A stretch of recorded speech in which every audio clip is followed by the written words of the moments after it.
revisaba a los niños cada 12 horas durante un periodo de 36 horas después del nacimiento. Entonces ellos hablan de un diagnóstico tardío si no se diagnosticó en los primeros 2 días, pero lo estaban revisando cada 12 horas. En nuestro medio no es así. En nuestro medio, desafortunadamente, aún hay desconocimiento, y bueno, eso vamos a hablar un poquito más en la discusión. Tenemos dentro del examen físico la maniobra que Marino Ortolani describe la patogenia de qué es este signo, porque previamente a que Marino Ortolani lo describiera en 1936, en su artículo original que aparece en italiano, en el que le menciona que se llama este signo el segno dello scotto. Previamente Ledamari había mencionado este signo, un signo de resalto. Sin embargo, no había descrito la patogenia, qué era lo que este signo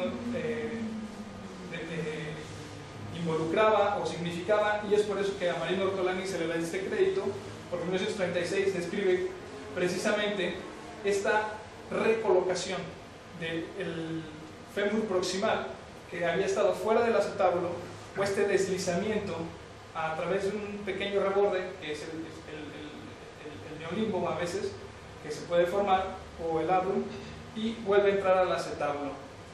Cuando se hizo la traducción al idioma inglés, se quedó como que era un clic articular, pero clic articulares los hay normalmente y se dan hasta la tercera semana después de que un niño nace, y estos desaparecen en un 95% de los casos después de la tercera semana, y se dan porque son roces que se dan normalmente entre la banda iliotibial o en la rodilla o en el trocánter. Entonces no es un clic, no es un sinónimo de un clic articular. El signo de Ortolani es darse cuenta que la cadera está luxada y mediante la abducción y una presión gentil sobre el trocánter recolocarla. Si una cadera es posible recolocarla, entonces es una cadera inestable que se reduce. Va a haber la cadera que es inestable y que está luxada y que no se reduce. En este caso, para que haya un Ortolani positivo, tiene que ser una cadera luxada y que es posible reducirla. Ajá. La otra maniobra de Barlow es precisamente la provocación de esta salida de la cabeza femoral del acetábulo. A manera de mnemotecnia, el Barlow quiere decir bajar la cadera, o desplazarla hacia el posterior, bajar. Se tiene que hacer en aducción, simulando la aducción de la cadera, haciendo acercarse las rodillas entre sí y haciendo un poco de presión hacia la pared posterior para provocar precisamente que este fémur proximal se deslice fuera del acetábulo y pudiera haber ese clic articular o no pudiera verlo.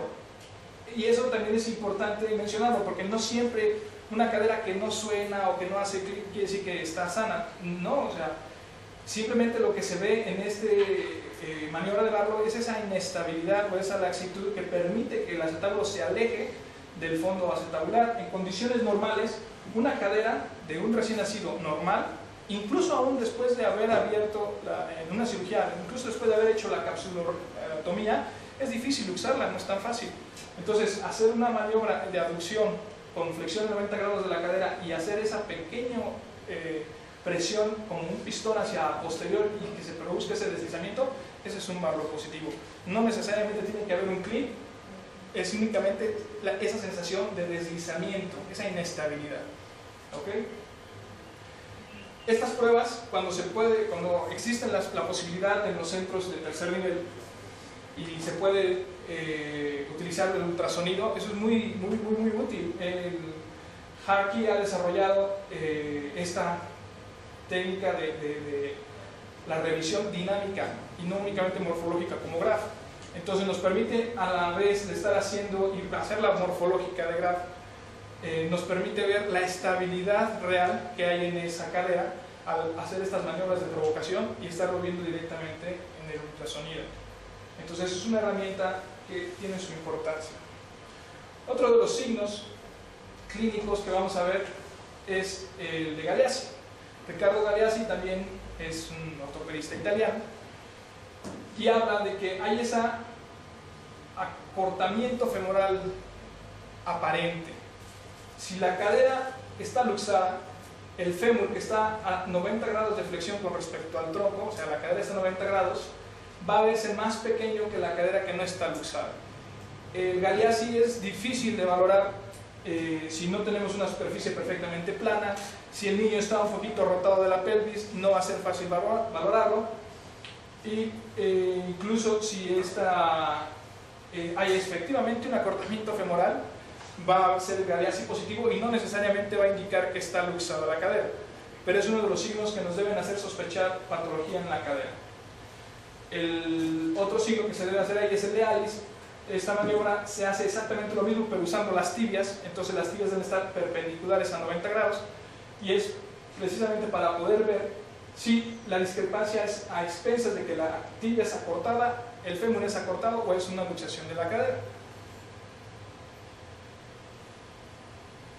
Lo que es más importante, y aquí sí yo creo que vale la pena detenernos, lo que es más importante, lo que es más constante cuando hay displasia de la cadera o cuando hay una luxación en la cadera, es esto: la abducción limitada. Separar las rodillas de la línea media está limitada. Si no alcanza al menos 60 grados o más de abducción, habrá que sospechar. Una abducción menos de 50 grados, 45 grados, está hablando que esa cadera, muy probablemente la parte posterior del fémur, está en la región posterior, y por eso es que no nos permite hacer mayor abducción. El problema, por ejemplo, que les decía en el signo de Galeazzi, es que si las dos caderas están luxadas, se va a ver simétrico, entonces no va a haber esa sospecha. Pero aquí la abducción limitada sí es, aún si el caso es bilateral, la abducción va a estar limitada de los dos lados de manera importante, entonces nos va a hacer sospechar. Y cuando es unilateral, pues va a haber una abducción asimétrica, obviamente. Esto de la T invertida es para ejemplificar. Cuando un niño en condiciones normales y sin displasia de cadera se le hace una abducción gentil, su posición de reposo, sus caderas, sus piernas simulan, junto con su tronco, una T invertida. Cuando la cadera está luxada, se ve algo similar a esto. Lamentablemente no tengo una imagen de una cadera luxada, pero se ve algo similar a esto, como si hubiera cortado una de estas ramas, y que empieza la cadera, empieza la extremidad pélvica, empieza un poquito antes que la otra. Entonces ese signo de la T invertida también pudiera ser de utilidad, pero cuando es un caso unilateral.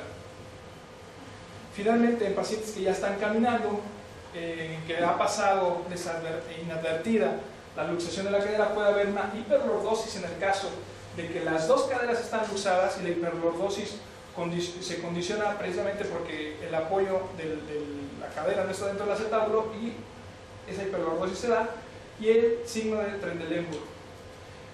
Hay una debilidad del glúteo precisamente porque el fémur, al no estar articulado en el acetábulo, no tiene esa ventaja mecánica que normalmente tiene, y la potencia del glúteo se pierde. Entonces al tener el apoyo monopodálico, se cae el cuerpo hacia el otro lado, y el paciente compensa haciendo este desplazamiento de su centro de gravedad hacia todo este lado. Entonces tenemos esa oblicuidad pélvica. Cuando la marcha se da en las dos caderas, se llama marcha de Trendelenburg-Duchenne, y es precisamente ese de ir balanceando, ir pasando el centro de gravedad de un lado a otro. Y finalmente la marcha de los niños con una luxación de cadera bilateral con hiperlordosis y signo de Trendelenburg se le conoce como una marcha anadina. Hay factores de riesgo. Les hablaba de que hay factores etiológicos y hay factores étnicos y factores propios del individuo.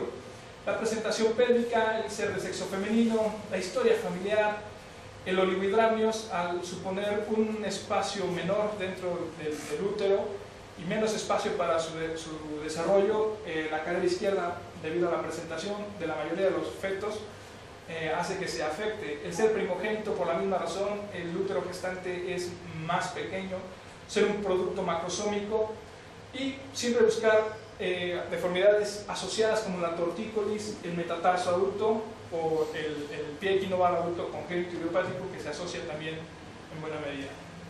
En cuanto al diagnóstico por imagen, y en el que nos vamos a soportar, pues bueno, ya hay mediciones bien establecidas en una AP neutro de cadera, o pudiera ser en AP con ligera abducción y rotación interna a fin de horizontalizar la pelvis y tenga una mejor medición. Tenemos